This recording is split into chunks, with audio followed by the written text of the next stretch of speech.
మదనపల్లి టమాటా మార్కెట్లో సమయం వచ్చి 10 గంటల 10 నిమిషాలు అయితే అవుతుంది. భారీగా అయితే వర్షం పడింది. స్టార్ట్ అవుతుంది, చూడొచ్చు మీరు లైవ్లో. స్టాక్ అనేది కానీ చాలా వచ్చిందండి. ఇంతగా అయితే ట్రాఫిక్ అనేది ఫుల్గా ఉండింది మదనపల్లి టమాటా మార్కెట్లో. మీద చూడొచ్చు వర్షం కూడా జోరుగా పడుతుంది ప్రజెంట్ అయితే.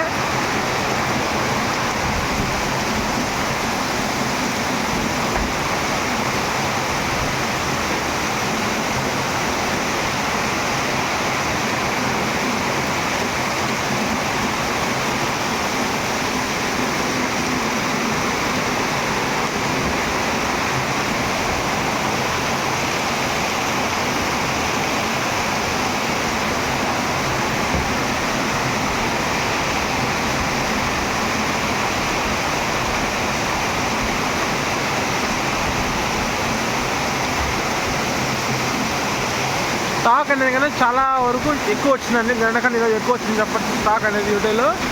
ఇదండి చూడొచ్చు. వర్షం అయితే జాస్తి పడుతుంది చూపించలేకపోవచ్చు, నేను చూపించిన వీడియోలో.